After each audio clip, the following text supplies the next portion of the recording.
What is the biblical definition of a wolf? Wolves are considered false shepherds as well. That was in Ezekiel 22 and Zephaniah 3. Now, what do false prophets and false shepherds do?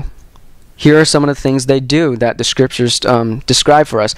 They teach people to go after other gods. That's in Deuteronomy 13.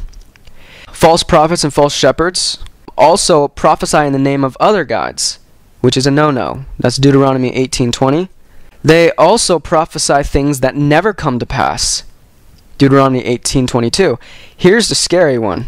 They do not teach the Torah.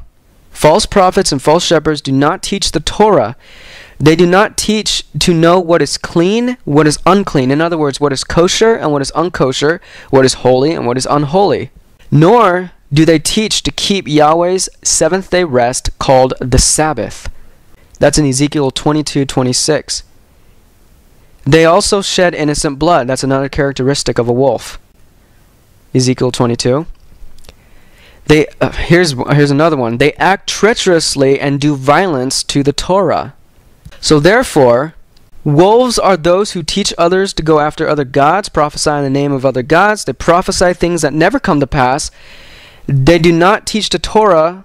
They do not teach their people clean from unclean, nor do they keep the Sabbath. They shed innocent blood, and they act treacherously and do violence to the Torah.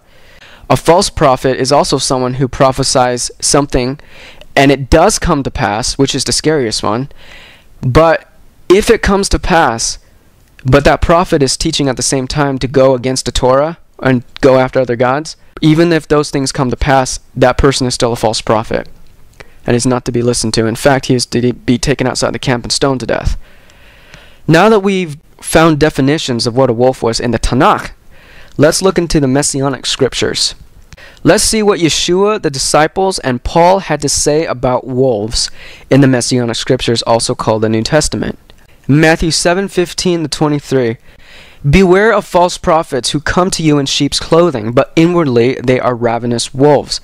You will know them by their fruits. Do men gather grapes from thorn bushes or figs from thistles? Even so, every good tree bears good fruit, but a bad tree bears bad fruit. A good tree cannot bear bad fruit, nor can a bad tree bear good fruit. Every tree that does not bear good fruit is cut down and thrown into the fire. Therefore, by their fruits you will know them. Not everyone who says to me, Lord, Lord, shall enter the kingdom of heaven, but he who does the will of my Father in heaven. Notice verse 21 right there. Does Yeshua say, but he who does his will, the will that he came to replace the Father's will? Did Yeshua come and teach his own ways, his own teachings, his own doctrine, and promote his own will? Right there in the verse, he says, but he who does the will of my Father in heaven will enter the kingdom. We have this really twisted concept in a lot of our theologies in the Western world, in the religious systems we've been raised in here, that Yeshua came to replace the Father. They don't say this like this, but this is the theology when you really think about it, is what it's saying, is Yeshua came to die on a cross to do away with the old things the Father said in the beginning, so that now we're under the new stuff, under Jesus Christ. But by logic, that theology is saying, if you believe in that theology, what it's saying is, Yeshua came to start a new thing and put away what the Father spoke from the beginning as something that's old and should be done away with.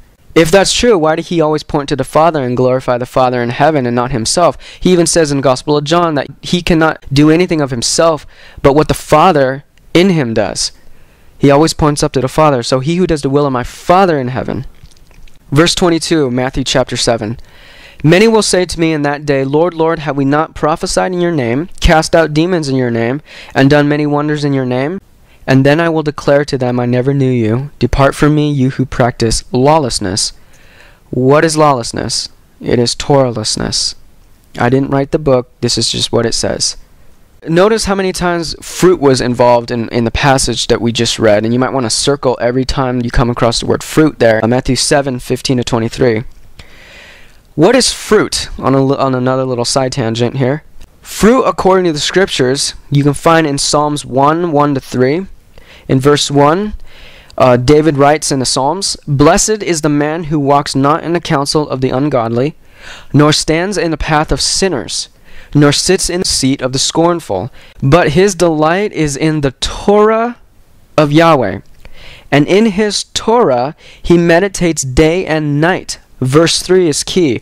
He shall be like a tree planted by the rivers of water, that brings forth its fruit in its season, whose leaf also shall not wither, and whatever he does shall prosper. So fruit here is related to walking in the commandments, bearing fruit, learning the ways of Yahweh's heart, learning his Torah, abiding in his commandments, to express salvation, not to obtain salvation.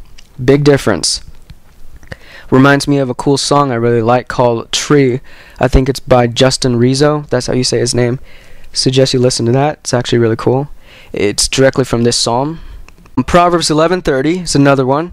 Verse 30, the fruit of the righteous is a tree of life, and he who wins souls is wise. Proverbs 12:14, a man will be satisfied with good by the fruit of his mouth, and the recompense of a man's hands will be rendered to him. So here, fruit can be referred to the words that we speak as well as physical actions. Romans 6:22, but now having been set free from sin and having become slaves of Elohim, you have your fruit to holiness and the goal everlasting life. So there you have Paul teaching to bear fruit unto holiness. Well, guess what? We don't get to define what holiness is. The Bible already tells us he is holy. Yahweh is holy. His commandments are holy. In Romans 7:12, his commandments are holy, just, and good.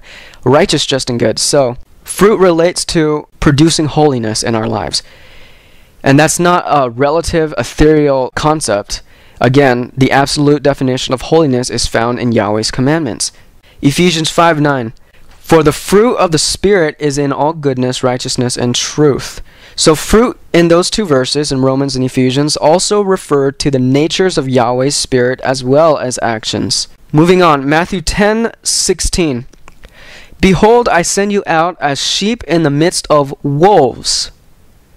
Therefore be wise as serpents and harmless as doves. Now, in context, Yeshua warned his disciples of the wolves among the Judaism of his day, because many of them did not follow the Torah, but only the traditions of men, the Takhanot of the Pharisees, the oral law. Therefore, the term wolves, which can refer to those disobedient to the Torah, still fits the context of verse 16 of Matthew chapter 10. Next reference, John 10:11-16, verse 11. I am the good shepherd gives his life for the sheep. This is Yeshua talking, of course. Verse 12, but a hireling, that is a false shepherd, he who is not the shepherd, one who does not own the sheep, sees the wolf coming and leaves the sheep and flees. And the wolf catches the sheep and scatters them. Note that Torahlessness causes the sheep to scatter. That scattering of the sheep is a picture of division or sectarianism, also known as modern-day denominationalism, which is not scriptural and it's a sin. We have over 3,000 denominations in the Western church groups. And even in the Eastern culture, in synagogues, you have so many different sects, and the body of Messiah should not be divided. So here in verse 12, you have shepherds not being responsible for their sheep, letting wolves come. Wolves are Torahlessness. The shepherds are being Torahless. So therefore, Torahlessness causes the sheep to scatter.